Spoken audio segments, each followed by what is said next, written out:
Well, good morning, everybody. My name is Kevin, and this is your morning moments, Sunday morning moments, Wednesday morning moments. No, it's Sunday. I swear it's Sunday. Anyway, I hope you're doing well. I'm doing well. Charlotte's doing well, I think, as well as can be expected.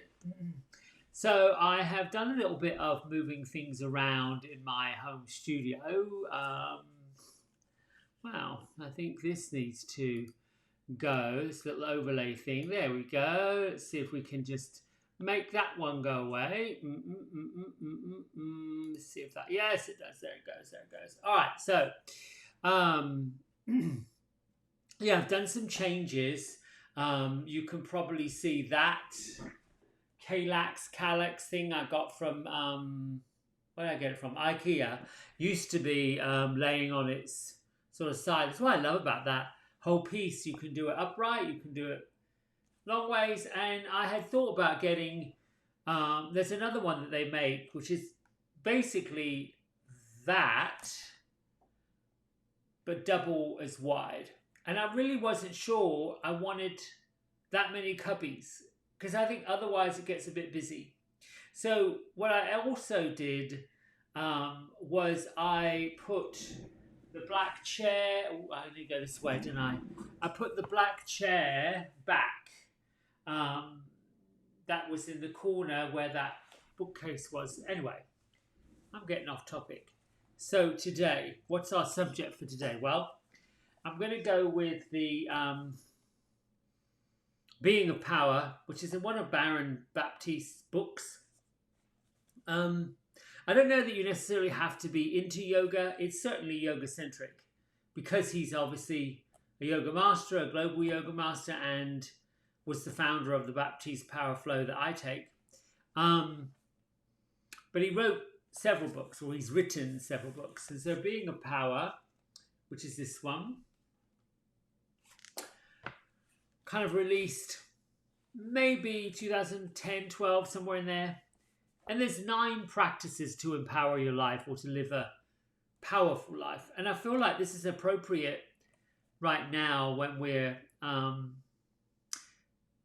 in between knowing what to do. I think this past week here in Mecklenburg County, our school system went back to school.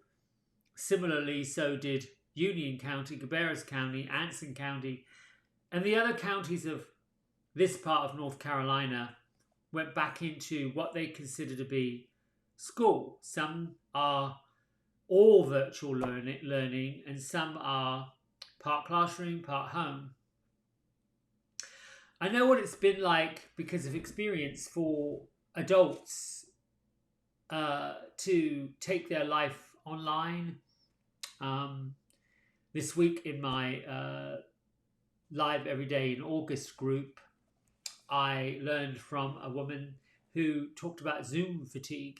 She's a teacher, a craft teacher. I cannot imagine how you teach students to work with crafts, paperwork, artistic stuff online when there's not any experience, personal experience, connected experience to learn from. Here you are at home, basically doing what you do with YouTube, following along, and I know how disastrous that is when I've tried to follow a recipe when someone's cooking online and I try to follow along and it's a big mess. I can't imagine doing that as a school student, but needless to say. So I decided, well, what practice, what number practice should I read from? What should I get my inspiration from today? And I chose number 5.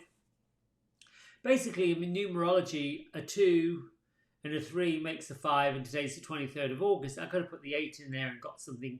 Well, let's see what happens when you add 8 and 2 is 10. You put 3 on the end of it, it's 13. 1 and 3 is 4. So it could have done rule number 4. Let's see what law number 4 would be. Practice number 3 is getting comfortable with knowing, with not knowing. So, and they go in succession. And I think if I'm looking, find the page, and of course, you know, he's got subheadings in this book. It's a great book.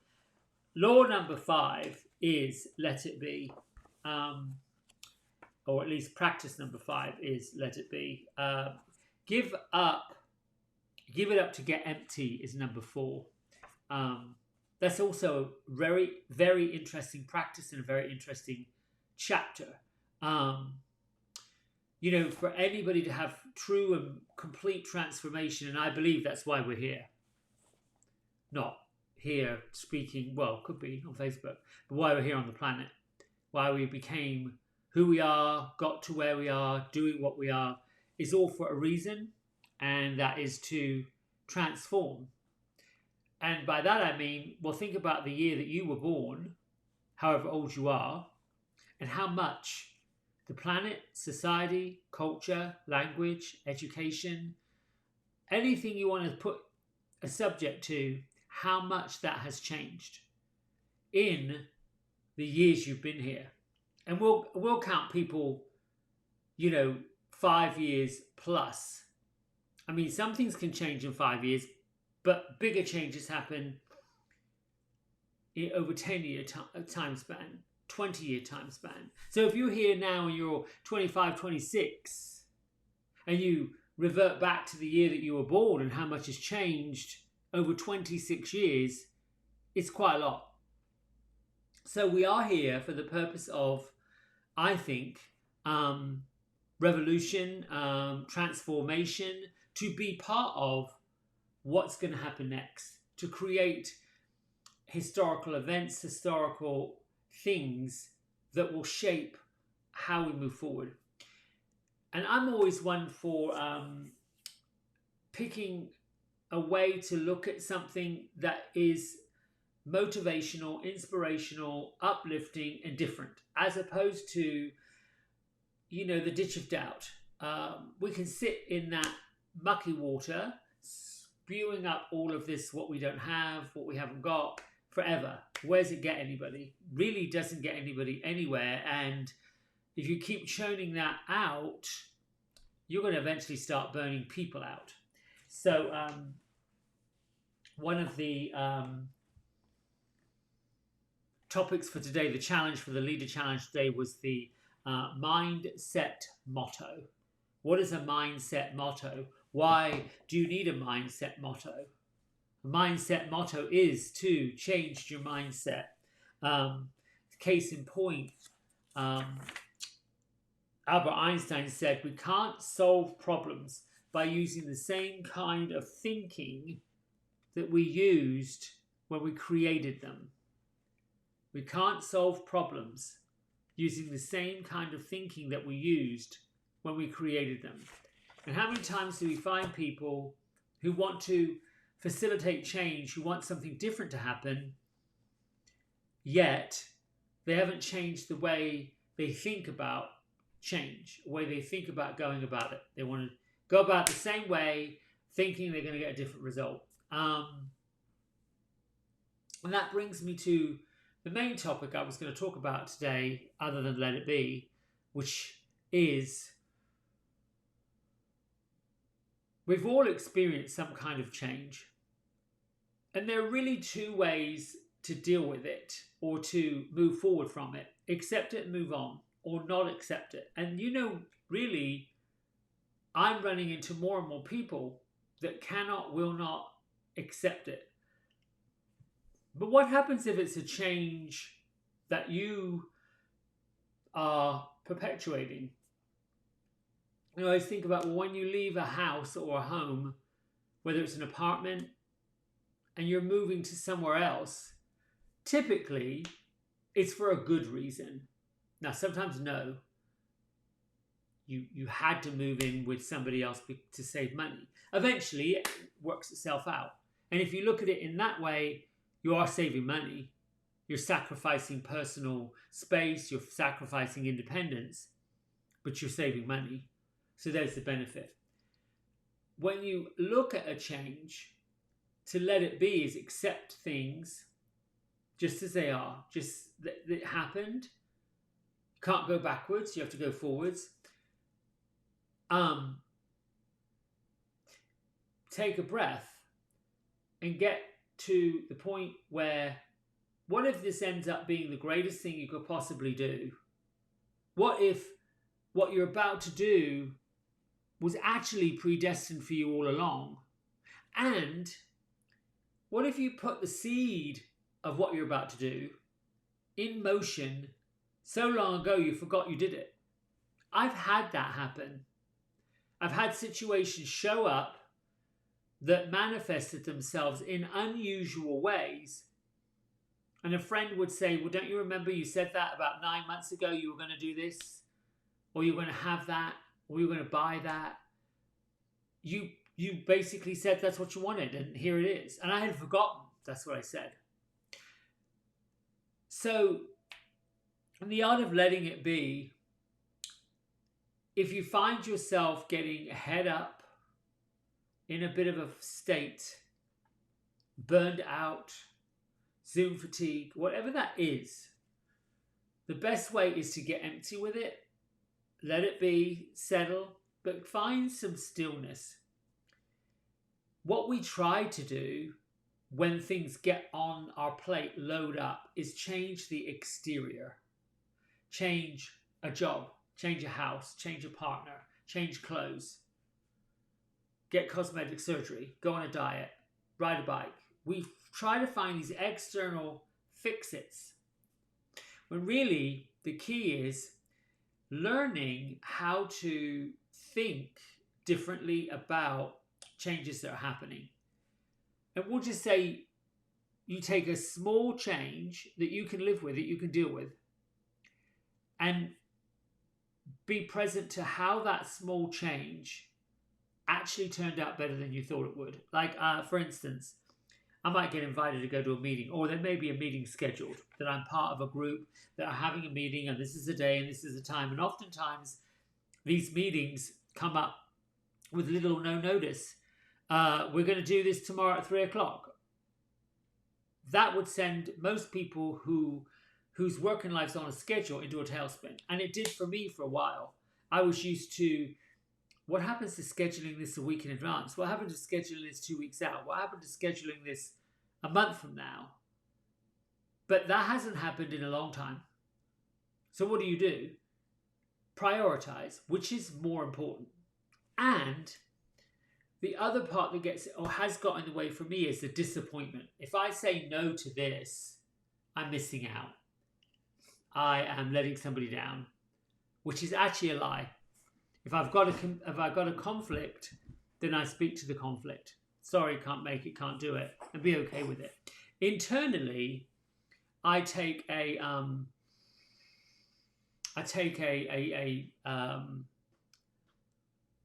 position that, let me feel what feels right. If I've got something already scheduled, that's been scheduled, maybe it's a client appointment, or maybe it's a personal appointment, or maybe it's, I just decided that was the day I was going to change the sheets and wash them. If that's a priority, for have clean sheets or to do whatever I was going to do personally, and this came along after I had planned that, I can choose to put off the laundry till later and do this, or just, I'm not doing it. I'm going to stick to my original plan. Being of power and letting it be, and learning how to change from the inside out. Rolling with it, rather than doing all this busy work to fix the external components. Just quickly, simply, easily change the internal dialogue, because that's what it is. It's so much easier when you get used to saying, okay, no worries, we'll just go with it. And to listen and say, look, I'm going to take some time out to regroup. I think that's what the chapter about getting empty means. We have become a society and a culture that keeps loading and loading and loading and loading and loading and loading and loading, and there's more coming. Eventually, there's not enough room left for anything new to happen without taking something off. And when you start taking things away, when you start taking things off, you start creating space for the next stuff. It's a tumbleweed effect. More things get taken off, taken off, taken off. A nugget for you for growth would be, choose one complete day, and maybe start with an hour if you're a busy person. But 1 hour per week. Turn it into 1 hour twice a week. 1 hour 3 times a week. That you turn every bit of distraction off and you sit quietly with listening to nothing. Take yourself to the park. Go into a library. Sit by a swimming pool. go to a playground and listen to children playing. Whatever that is, do it for 1 complete hour. Start with once a week. I actually think you should start with 3 times, because once a week is not really a habit. It's something you can afford to just forget about doing. Eventually get to the point quickly where you can turn that 1 hour into a half a day, and you pick 9 till 1, 2 till 6, where you've got that much time that you've dedicated to yourself, to complete stillness and quiet. You can choose to do an activity, draw something, make something, write something, design something. One of the things I feel I'm up for doing, the bigger, greater cause, mindset motto, if you will, is to instill in other people that creativity, from the space of present, place, time, creativity is one thing other people, situations cannot remove from you. We have in our ability a way to be truly and utterly creative in all sorts of ways. The only limit is our own way of thinking, our own mindset, our own way of looking at it. So choose, what are you creating? How are you creating it? And how is that impacting other people? All right, it's time for our message and our meditation. I think this muggy, overcast, humidity weather makes me feel somewhat tired. I get a little, almost sleepy. And I don't know why, because I'll go through coffee like it's water. I also like tea. I started making my own chai tea, y'all. I used to buy it in the tea bags from Twining, and I thought, I can do this myself. So I just take some regular black tea. My favorite is PG Tips. Crush up whole clove, a star anise, maybe a little bit of a cinnamon stick. Pop that in the infuser, pour the water over the teapot. It really is delicious. All right, where we're going to go with this today, here's my feather and here's my book. What we're talking about, let it be, let it go, mindset, change your mindset. Okay, magical book, let's have a meditation that you can go with. Pop. Oh, there we go. There you go. So 11th of October or 12th of October, either one of these work. You can see on the camera. Honor your connection to your body, or trust yourself to know what's right. I think I like trust yourself to know what's right. That seems like it's fitting. Yeah, it does feel like it fits. All right, here goes. Sometimes we find ourselves with people or in places that we can't adapt to. No matter how hard we try, no matter how much we want it to, it just doesn't feel right. Doesn't fit. We're trying to jam the proverbial square peg into a round hole. Only when we're trying too hard to jam, it isn't a block of wood, is it? Sometimes in situations like these, we revert to old ways of thinking and believing and feeling. There must be something wrong with me if I don't like this. If this isn't working, if I try harder, control my emotions, jam a little harder, this square peg will go into that round hole.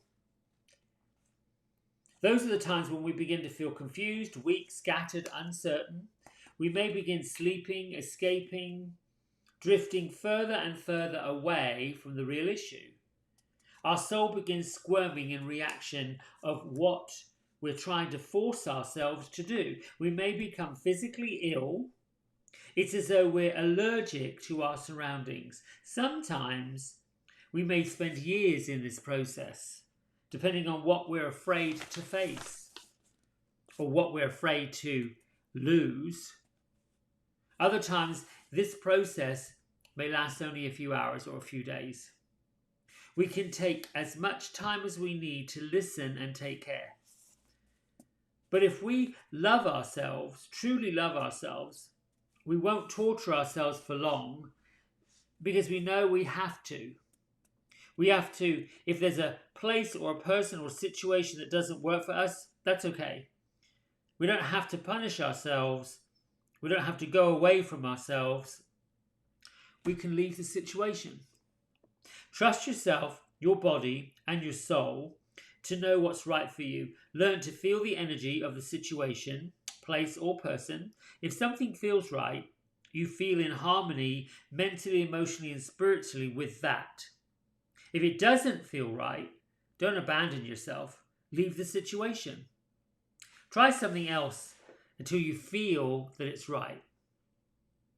You may not always know at first when a thing, place, or person is wrong for you, but if you listen to your body and trust your heart, you can learn to tell when it's right. You know, I can probably say everybody who's listening to this or who's watching this is going to know what body triggers, they call them, happen, get engaged. It's usually linked to the roof of the mouth where you push the tongue up against it, the jaw where you jam them shut, your fingers make a fist, you gnash your teeth, you wring your arms.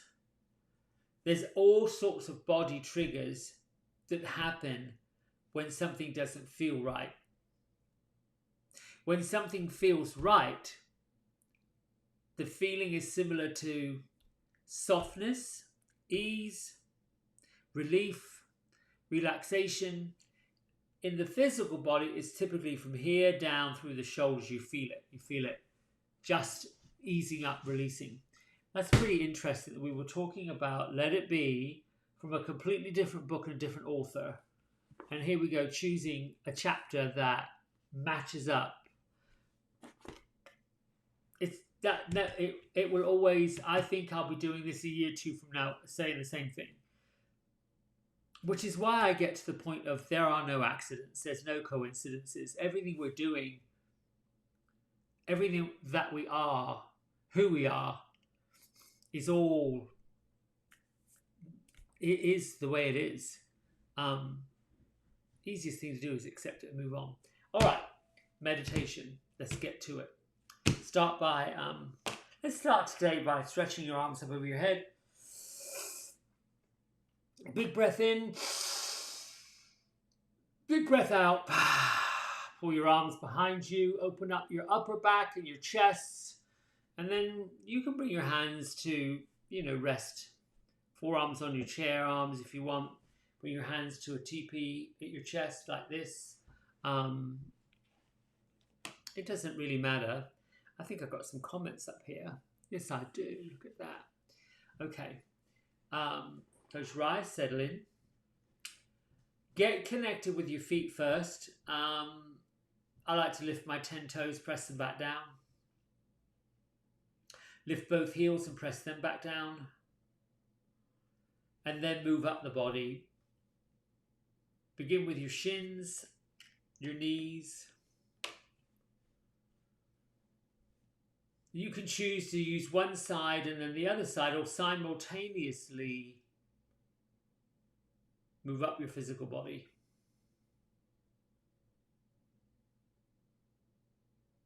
Find with your mind your hips and your seat.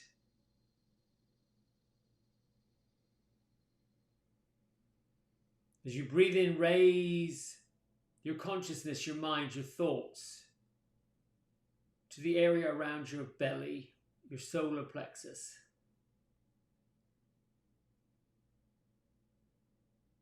Breathe in and lift your consciousness, your mind up to your mid-back.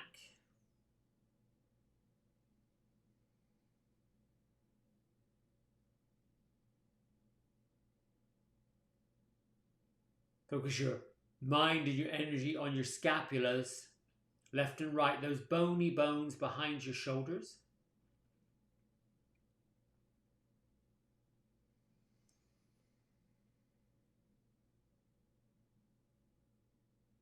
Focus on your upper chest, your heart, your lungs, your chest plate, that flat bone right around your collarbone. Feel your two collarbones.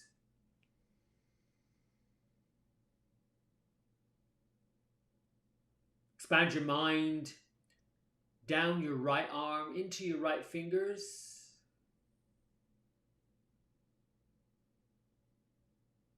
And focus on the energy of your right elbow, right wrist, and your right arm. Breathe into any area that's tight.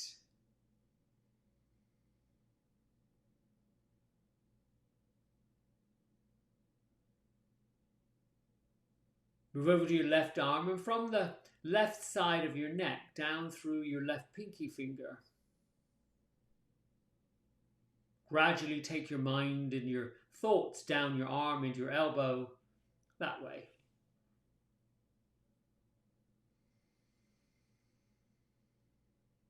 There's no right way or wrong way to do this.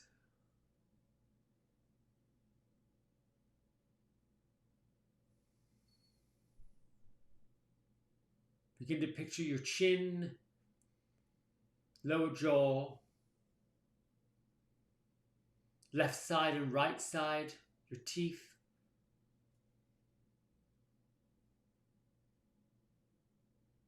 Think about the roof of your mouth and your nose.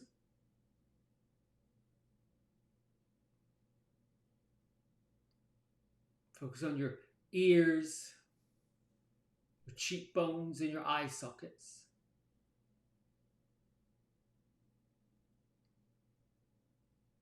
With your eyes closed, open your third eye center, the area right between your eyebrows.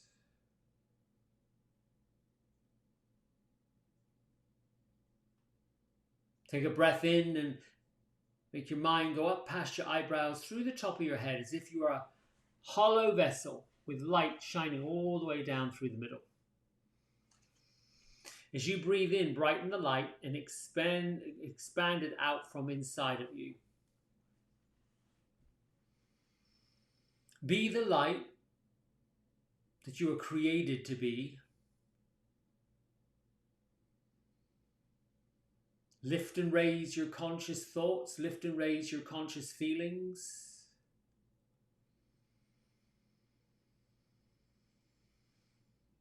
Breathe in new opportunity, new possibility, new pathways for your personal growth. And as you exhale, let go of the binds that keep you tethered to what doesn't serve you.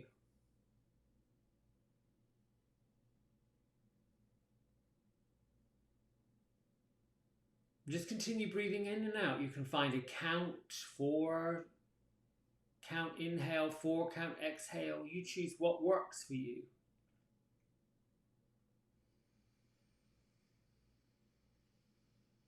Easily focus your mind between your third eye center. Mentally focus your mind on your hands and your belly, whatever keeps you anchored to your meditation.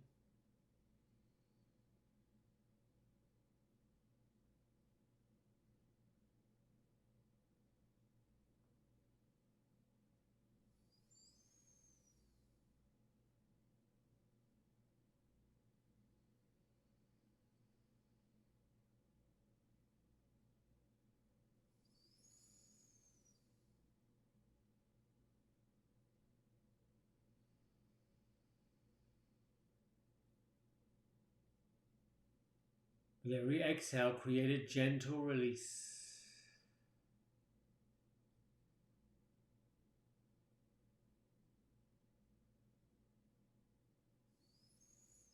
Any thoughts and feelings that are not for your highest good or the highest good of those you know and love, let them go.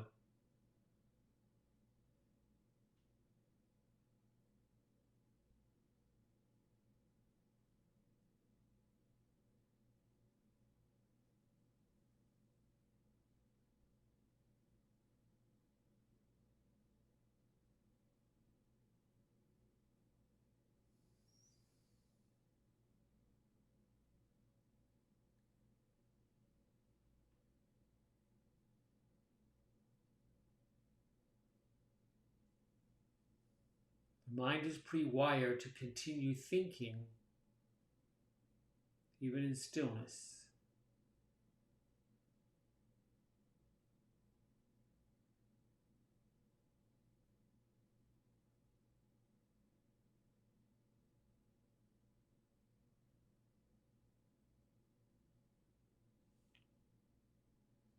Now bring your mind back to your physical environment, the room that you're in.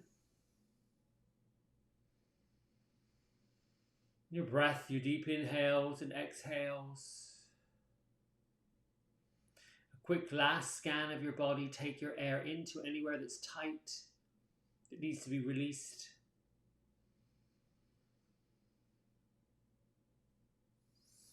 Gently bring your hands to prayer at heart center to honor yourself. Lift your thumb knuckles up between your eyebrows, and together we bow and say, Namaste. You can give yourself a little round of applause. That was good. It's always good to honor yourself after doing something for yourself. And I hope you have enjoyed doing that this morning. I enjoyed delivering it to you. I'll be doing it again on Wednesday morning at 9 as usual. And incidentally, if you've forgotten, every morning, 5:30 a.m., I come in here and I meditate. And I've been going live with the meditation on this business page. It's 15 minutes. That's it. We get right down to it. We sit down, we shut up, and we meditate. That's it. Starts the day off quite right. Let me know in your comments what you think about this new set. Whether I should put that. Let's see if I should put that thing back down flat again and move the chair to the corner. I'm always open for suggestions. Yeah. All right. Take it easy. Have a great Sunday afternoon. Do something that counts and make your life worth it. Bye.